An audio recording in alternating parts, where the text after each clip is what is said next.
आप लोगों ने बहुत सी इंसानी दोस्ती के बारे में सुना होगा, जैसे कि जय और वीरू। पर आप लोगों ने कभी इंसान और पक्षी के बीच के दोस्ती के बारे में सुना है? तो आइए जानते हैं इस वीडियो में एक अनोखी दोस्ती के बारे में कि जो एक इंसान और एक पंछी के बीच में है। और ये दोस्ती है आरिफ और उसका दोस्त पंछी सारस। आरिफ और सारस की दोस्ती अगस्त 2022 में शुरू हुई थी। आरिफ रोज की तरह अपने खेत में काम करने के लिए जा रहे थे, तभी आरिफ को एक बड़ा सा पंख दिखाई दिया।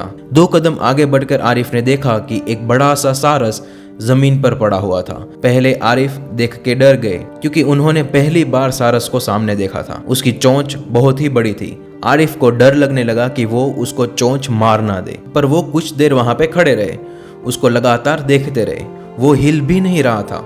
उसके पैर पर चोट थी और खून भी निकल रहा था। किसी तरह हिम्मत करके वो उसके पास गए और आरिफ ने उसके ऊपर हाथ फेरा तो वो थोड़ा सा आरिफ की तरफ घूम गया। इसके बाद आरिफ ने सारस को पानी पिलाया और फिर उसको अपने खेत पर ले गया। उसके पैर पर जो घाव लगा था उस पर आरिफ ने पट्टी बांध दी और उसके बाद आरिफ ने सारस को खेत के किनारे पे लेटा दिया। कुछ देर बाद आरिफ जब खाना खाने के लिए जा रहे थे, तभी उन्होंने सारस की ओर देखा और उसने सोचा कि मैं उसको खिला भी देता हूँ, लेकिन उसको डर था कि वो चोंच ना मार दे। तभी आरिफ ने सारस को दूर से रोटी फेंक कर दे दी और सारस ने वो रोटी खा ली। उसके बाद आरिफ ने एक और रोटी फेंकी, वो भी सारस ने खा ली। पर जब वो घर जाने लगे तब छोटे भाई को बुलाया और अपने छोटे भाई के साथ मिलकर वो सारस को अपने घर पे ले गए। वहां उन्होंने सारस को अंदर के बिस्तर पर रखा। उन्होंने रात में फिर से सारस को खाना खिलाया। ऐसा लगभग 1.5 महीने तक चलता रहा। घर की देसी दवाई से उसका पैर धीरे धीरे ठीक भी होने लगा। वो अब अपने पैरों पर भी चलने लगा था और आरिफ को सारस के प्रति डर भी खत्म हो चुका था। और सारस के ठीक होने पर उनको लगा कि वो उड़कर चला जाएगा। आरिफ ने भी कभी नहीं देखा था कि किसी ने घर पे सारस को पाल रखा हो। आरिफ ने फिल्मों में भी ऐसा नहीं देखा था।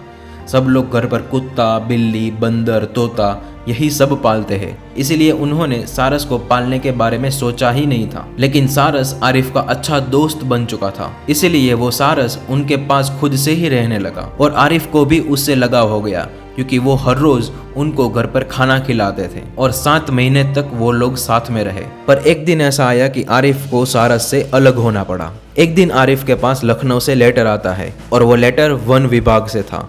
उसमें लिखा था कि वन विभाग की टीम सारस को ले जाने के लिए आएगी। आरिफ ने वन विभाग के अधिकारियों से भी बात की, लेकिन किसी ने उनका दर्द नहीं समझा। जब 21 मार्च 2023 को वन विभाग के लोग सारस को लेने आए, तब आरिफ एकदम शांत हो गया था। आरिफ के बच्चे उनको बोल रहे थे कि सारस को रोक लो, पर वो किसी को कोई जवाब नहीं दे रहे थे, क्योंकि उनको पता था कि अगर वो टूट गए तो उनके परिवार वालों को कौन संभालेगा। आरिफ बताते हैं कि उनकी इतनी अच्छी दोस्ती कभी कोई इंसान के साथ भी नहीं हुई और उनका मन ये सोचकर बैठा जा रहा था कि वो घर पे बैठ के क्या करेंगे। हर जगह वो उनके साथ होता था, अब नहीं होगा। उनकी थाली में ही खाना खाता था, उनकी गाड़ी के पीछे उड़ता था, और जब सारस आरिफ के पीछे नहीं होगा तब आरिफ को सारस की कमी खलेगी। सारस आरिफ के साथ गांव गांव साथ में घूमता था और इतनी अच्छी दोस्ती आरिफ की कभी कोई किसान के साथ भी नहीं हुई थी। कभी कभी आरिफ उससे बात किया करते थे, कभी कभी तो वो उनके साथ ही सो जाया करते थे।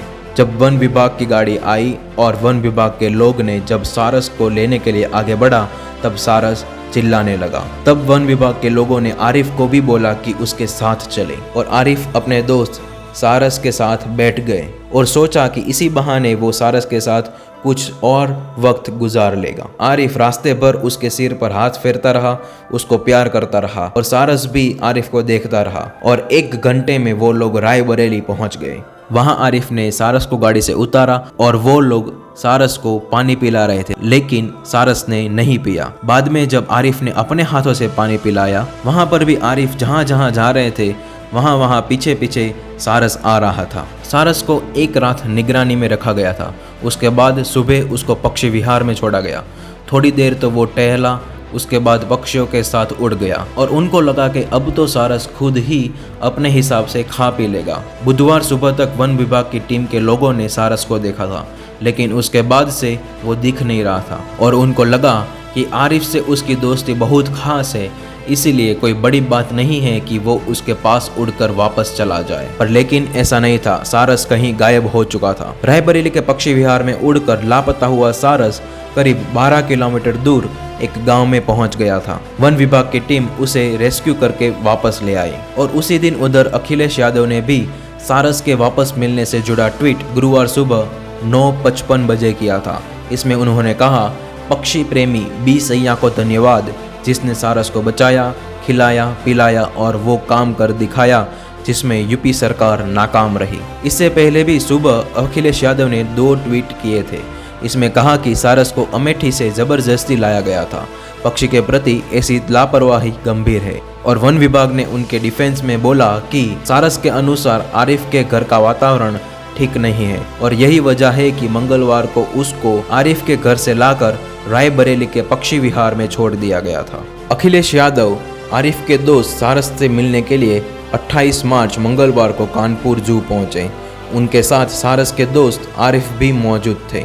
दोनों ने जू में लगी स्क्रीन पर सारस को देखा। हालांकि दोनों सारस के पास नहीं जा पाए। सारस को स्क्रीन पर देखने के बाद अखिलेश यादव मुखातिब हुए और इस दौरान अखिलेश यादव ने कहा कि सारस आरिफ के साथ खुश था, आज़ाद था। वन विभाग ने सारस की आज़ादी छीन ली है। आरिफ और सारस की दोस्ती उस वक्त ज़्यादा चर्चा में आई जब सारस और आरिफ से मिलने अखिलेश यादव गए। इसके बाद सारस को आरिफ से दूर कर दिया गया। इस इंटरव्यू के दौरान आरिफ ने रोते रोते बताया कि सारस के बिना वो अधूरा है और बाद में अखिलेश यादव की वजह से ही वन विभाग ने यह फैसला लिया कि सारस को आरिफ के साथ ही रखा जाए। वहीं वो खुश था और ऐसे 2 दोस्त आरिफ और सारस दोनों वापस मिले और अब वो दोनों साथ में जिंदगी गुजारेंगे।